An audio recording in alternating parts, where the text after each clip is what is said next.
I think there are serious problems in 2020. So did Donald Trump lose the election? Not by the words that I would use. Here's the thing that I focus on, because what the media will do, they'll focus on the court cases or they'll focus on some crazy conspiracy theory. What I know, what verifiably I know happened, is that in 2020, large technology companies censored Americans from talking about things like the Hunter Biden laptop story, and that had a major, major consequence on the election. Joe Biden won the election in 2020. Period, full stop.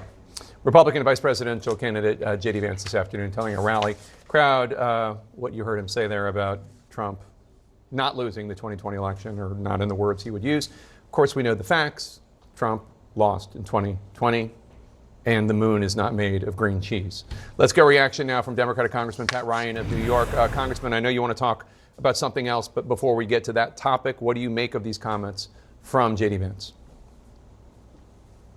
Well, we're going to talk about threats to our veterans and military service members overseas voting, and I couldn't actually think of a more apropos way to think about this. This is a direct slap in the face to people literally risking their life for our country, that the vice presidential candidate and a sitting U.S. senator would so freely throw around conspiracy theories that undercut the very democracy that I put my life on the line for 27 months, and that folks are putting their life on the line for right now. And the good news is I think the American people see through it. I really do think that they will see through it. So let's talk about why you're here, which is Republican lawmakers in my home Commonwealth of Pennsylvania have filed a federal lawsuit targeting the ways that ballots are processed when they're sent by U.S. citizens from overseas to their home states. That would include U.S. service members and their families who are stationed abroad.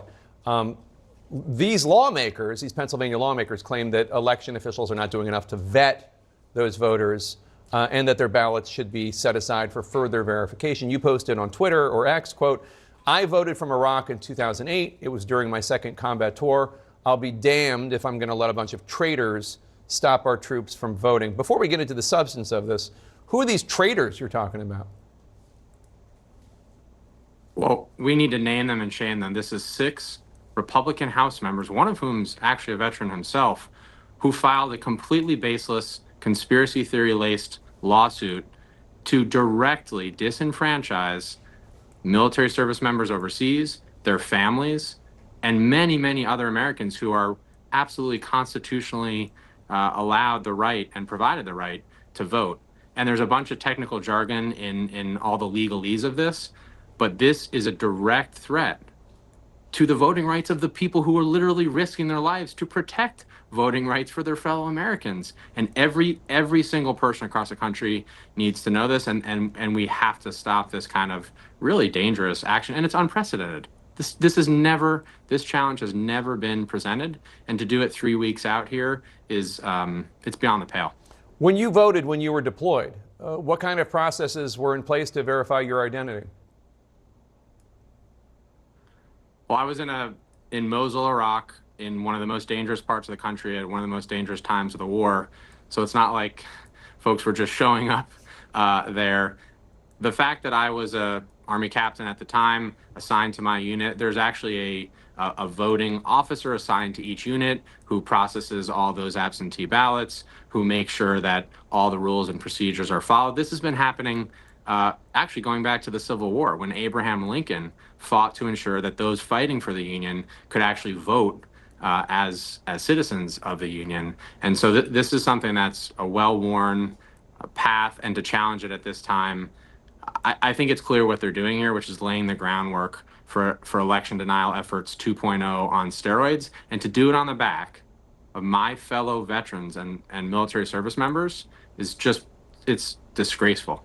I should note this is one of several lawsuits. There are others in North Carolina and Michigan as well, also targeting overseas voters. The Republican National Committee says these suits are not seeking to jeopardize votes by military members, but instead to challenge ballots cast by overseas citizens who have never lived in the states that they're voting in. What's your reaction to that?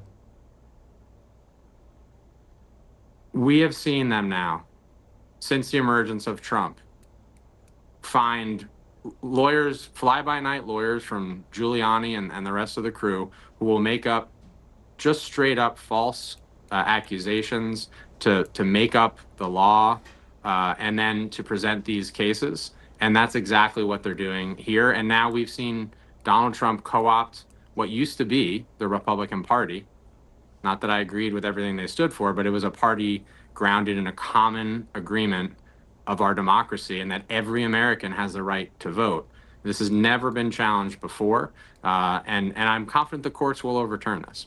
The 6 members of the House from Pennsylvania, if they're the 6 I'm thinking of, I believe they also voted to not count the ballots of their own citizens in Pennsylvania because they voted to not in January 2021.